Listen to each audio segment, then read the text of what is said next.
జాతీయవాద జర్నలిజానికి అసలైన వేదిక నేషనలిస్ట్ హబ్ ని సబ్స్క్రైబ్ చేసుకోండి. నోటిఫికేషన్స్ కోసం బెల్ ఐకాన్ పై క్లిక్ చేయండి.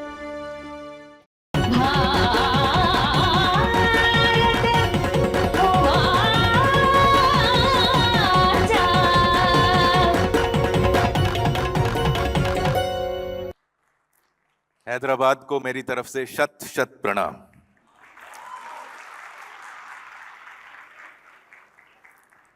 Before me, some speakers, and then I met some young people here. Somebody is learning martial arts, somebody is doing a startup, somebody is doing design strategy, and the speakers before me, I just found something that is binding all of us together is the Rajasic force that our nation is going through right now.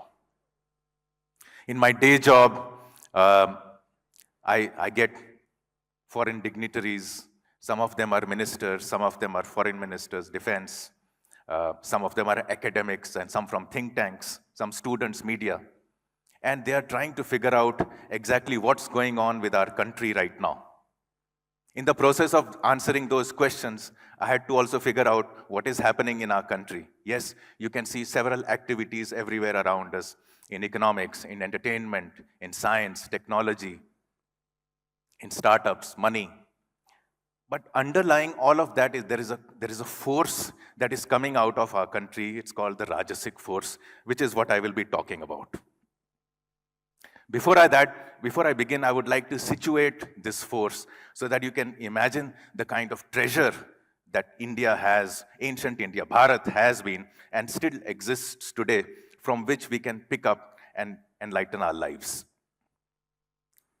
These I call the spiritual sciences of India. There is the science of the soul, there is a science of life, there is a science of bhakti, faith, there is a science of paths. Within the paths, the darshanas, as everybody would be knowing, are 6 astic darshanas, of which Sankhya is one. Within Sankhya, there are 2 main directions, one given by the Purusha, the other by Prakriti. And Prakriti expresses the Purusha through 3 modes, which is Sattva, Tamas, and Rajas. Tamas, as we all know, is inertia, indolence, laziness, weakness. A tamasic person just barely manages to survive. He just wants to go on with life with as little disturbances as possible. A Rajasic person engages with life with full of enthusiasm, with dynamism. He kills, he conquers, he brings, he builds huge things. But essentially it's egoistic. And Sattva is poise, knowledge, and balance, which keeps the Sattva, the Rajasic and the Tamasic tendencies in balance. A Sattvic person, for instance, in the middle of battle, would seek harmony, peace, the right path, as Sri Ram did in one of the previous presentations. The gunas, these are the 3 gunas. The body of the work is there in Isha Upanishad, Bhagavad Gita, Shiva Purana. And the Puranas themselves are divided into 3, of 6 are Sattvic, 6 Rajasic, and 6 Tamasic. I'm talking about the 18 Mahapuranas.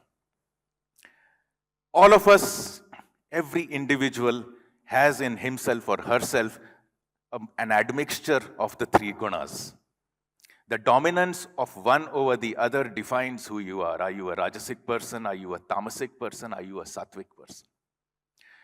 I also feel that these tattvas, these forces inside us, they keep changing. They are dynamic because we ourselves are evolving. As we evolve, our natures change, these characteristics change. We recoil, we embrace, we rise, we fall. For instance, Arjun is, as we all know, a Rajasic warrior, but when he faces his grandfather, his cousins, as the humongous army of the Kauravas before him, he recoils from battle. The tamas inside him rises and begins to smother the Rajasic tendencies. As we all know, Sri Krishna brought him back and put him, he suddenly thought that it's better to be renunciate than to kill your own people. Sri Krishna says the renunciation has to be within and not just an outer renunciation. There are 3 platforms on which the gunas work. According to Rishi Kapila, who put the Sankhya philosophy together, and Vedvyas in the Mahabharata, it applies to individuals, as I explained.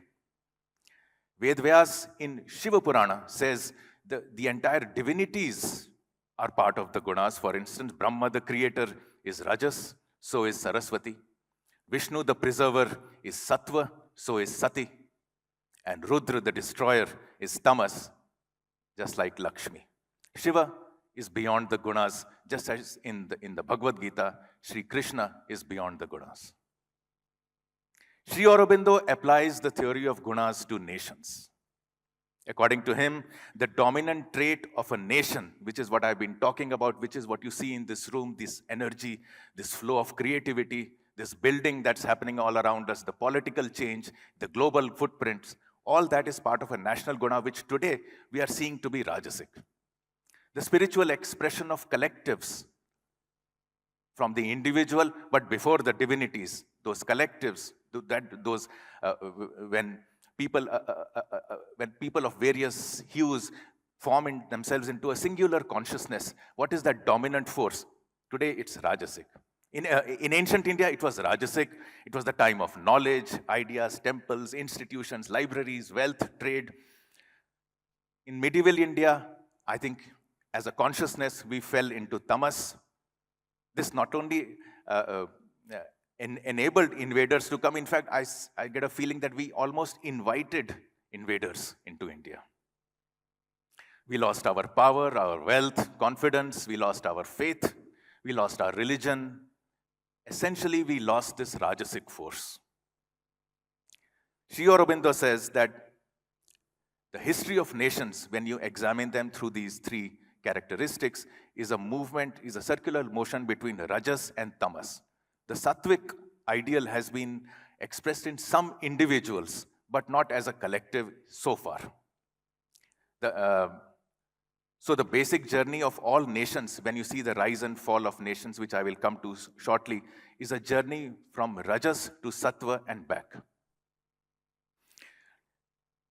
Despite being conquered, despite being invaded, the flame of Rajasic energy continued to burn somewhere in our country, in some of us. Now it is rising again. It probably began with the freedom movement. It attained political freedom, but we remained economically and culturally captured. Now we see an economic unshackling happening. This began in 1991. Cultural freedom will follow, and I think it's also going to power the rest of the other freedoms. Since 2000 onwards, this is my opinion, I see this Rajasic force attaining critical mass. We see it in geopolitics, governance. We see it in economy, in finance. We see it in literature, films. We see it in cultural pushbacks in terms of getting the stolen ideals back. All these require Rajasic energies, which are now, you can see them form around you. All constituents, all major constituents, the dominant trait today, what I see, what I observe, is a Rajasic trait. The urge to do something, and I sense it in this room very strongly.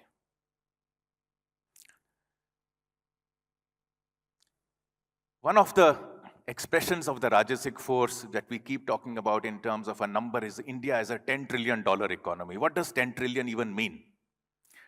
Every $1 trillion that India rises, we see an increase in $700 in per capita income.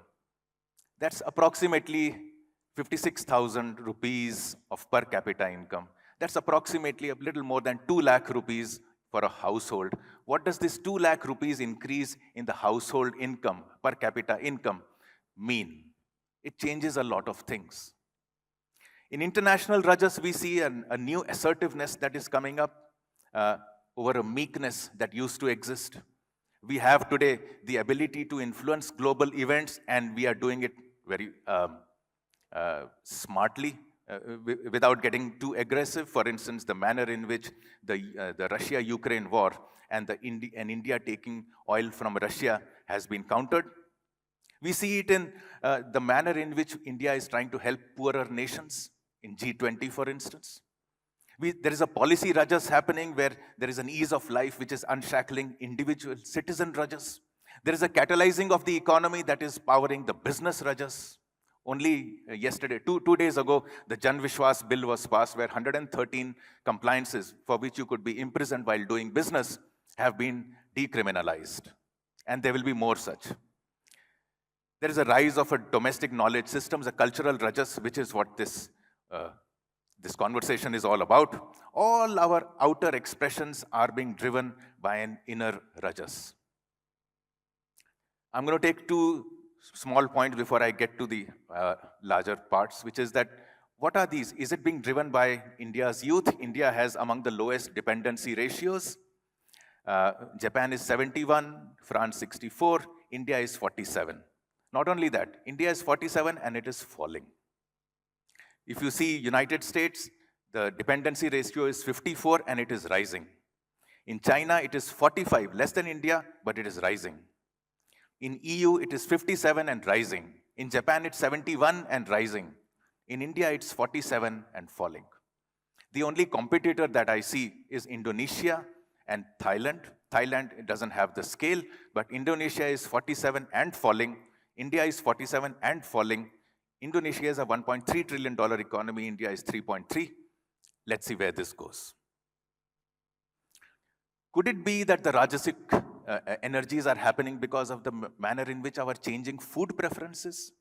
Let's examine this. Extreme poverty has almost been eradicated. It was 0.8 according to IMF. It is 5.7 according to ADB. It is 8.9 according to World Bank. And in 1987, it was 50%. Half our population was under extreme poverty. Today, even if we take the biggest number, it's less than 10% is in extreme poverty. In the next 3 or 4 years, we're going to be zero poverty. This is impacting our food choices. It is impacting our gunas. Let's see how. The cereal consumption of individuals between 1994 and 2012 has fallen. That's the latest data. The new data will happen, it's happening, going to begin now, and maybe in the next 2 or 3 years we will have that data, and I'm sure this trend will continue. In those years, we have seen that cereal consumption is down, vegetables are up. These are sattvic foods. Vegetables are up 60%. Eggs are up 202%. This is Rajasic food. Chicken is up 1000%. We are eating more Rajasic food than we have ever done before. The masalas, the spices consumption has increased by 1000% as well. Is Artha powering Rajas? Probably. I've just taken 2, but now you look around you, be it in the area of ideas, aspirations, entertainment, spirituality, dharma, temples, wealth, schools, sports, anywhere you look, you examine it through the lens of these gunas, and you will see what I'm talking about. We are becoming a Rajasic nation. Is the Rajasic force permanent? No. Sri Aurobindo has already said that, and let's see what happened. What began until 1000 AD was that India was the Rajasic nation of the world. There was huge wealth, there was power, there was force. India was going out. We began to lose it. This Rajasic force moved to Europe. From Europe, it went to Japan and the US. Japan is at 71, I told you, 71 dependency ratio. It's full of old people. United States has a capacity to bring young people, but from United States, it is now moving to China, which to me is an Asuric nation, and it is now coming back to India. In Europe, between the 1500 and 1950s, there was Renaissance, colonial conquest, you had the musicians, you had the painters, you had the Industrial Revolution. Today, that Rajasic force is ebbing, it's before our eyes. There is low growth, there is low fertility, there are strategic blunders. Europe is moving towards irrelevance and still not being able to decide what it wants to do, how it wants to move forward. The people who invaded India during the the Turkic invasions are the people who are going to Europe as immigrants today. It is attracting the worst form of immigrants. I'm not saying this. There are Islamic scholars who are saying this. that there is no problem in so many of our Islamic nations. The persons who are running away are those who we don't want. They are going to Europe. Tamas is settling in. Will the new Europe be a tamas-driven Rajas? Will it turn Asuric? We don't know. At the moment, it seems to be in that direction. Japan between 1850 and 1950 began as a military power. It colonized China, Taiwan, Korea. Sri Aurobindo says it was the time of their Rajas, rise due to the samurai culture. That Rajasic force is now ebbing. There is aging, there is low growth, there is low fertility. Tamas has set in. It is in a state of a wealthy but stable tamas. The US from 1900 till date was a geography where immense innovations happened. They sent a man to the moon. It was a place where wealth was created. It became the most powerful nation in the world. It created institutions. It created public goods. It created global public goods. It created the United Nations, World Bank, IMF. The Rajasic force today seems to be ebbing in society, possibly in domestic politics as well. But in the areas of technology, in the areas of business, military, markets, America stands at the top. Also, the US has this propensity to be able to absorb, to be able to import the Rajasic forces, the best of Rajasic forces from across the world during this century. Will it continue to do so? Apparently so. It does look to be like that. But it is internally dealing with very strange problems, for instance, gender. The Gunas are in a transition conversation in the United States. In China from 1990 till date, actually it began in 1980s, but the force got economic momentum during the 1990s, around the time that India also began with the 1991 reforms, is been functioning under a tamasic Rajasic force. It has tensions on all its borders other than North Korea and Pakistan. There is wolf diplomacy, there is debt trap engagements, there is beggar thy partner strategy. It has weaponized everything from trade, diplomacy, currency, education, markets, companies, and even individuals. There are 5 laws that have turned every organization, entity, including individuals, into a potential spy. At some point, this Rajas, the domestic Rajas of the nation, will fight the authoritarian Rajas, that is the Chinese Communist Party. In fact, China is actually a Chinese Communist Party to which is appended a nation called China. Momentum will keep it going, but it is inviting its own decline. This is a tamas-driven, Rajasic and Asuric nation. India, from 2000s till date, the memory of our Rajasic force, that we were once powerful, that we were once wealthy, that we were once the temples of education, literature, arts, architecture, has been forgotten. That memory is being revived now. It was lost because of the education, because of policies. It is like you have the white man's burden, you have the Bharatiya's burden. The GDP in 1000 was 28% of world GDP. Today it is 3.5. Sri Aurobindo says India needs its Kshatriya Dharma back. Our Kshatriyas need to come back. Kshatriyas are Rajasic in their nature. It is now returning. It is reaching a critical mass. It is likely to be a force for good. It is not going to be a tamasic-driven Rajasic nation. It is, in my opinion, going to be a sattva-driven Rajasic nation. We are already creating the public goods.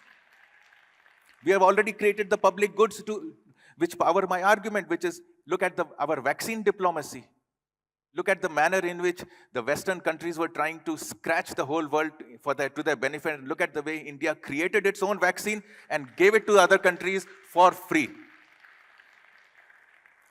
Look at our UPI. Look at the manner in which we engage with peace, but this time from a position of strength.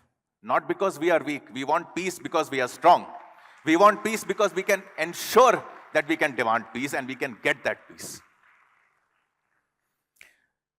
The national Rajas, as I talked about, comprises the individual Rajas. Each individual needs to awaken it, contribute to our national Rajas.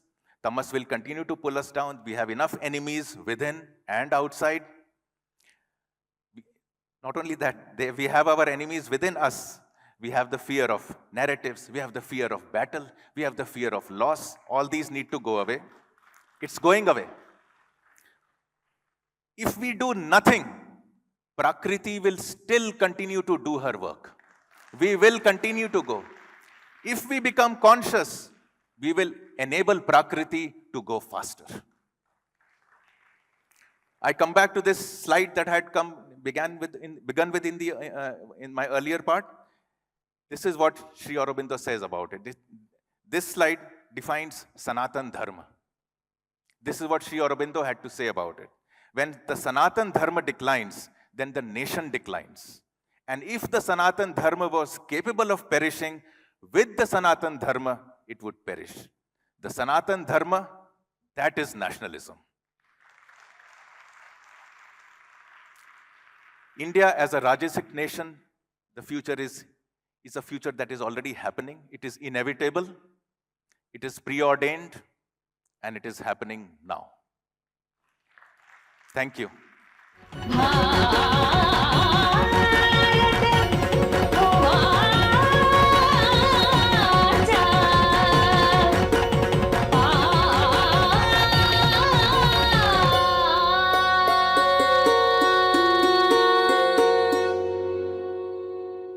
ఈ video మీకు నచ్చినట్టయితే like చేయండి, 10 మందికి share చేయండి. అలాగే కామెంట్ల రూపంలో మీ అభిప్రాయాలను మాతో పంచుకోండి. Nationalist hub group of channels ను సబ్స్క్రైబ్ చేసుకుని తెలుగునాట జాతీయవాద జర్నలిజాన్ని ప్రోత్సహించండి. ఈ వీడియో కింద ఉన్న బెల్ ఐకాన్ పై క్లిక్ చేయడం మర్చిపోవద్దు.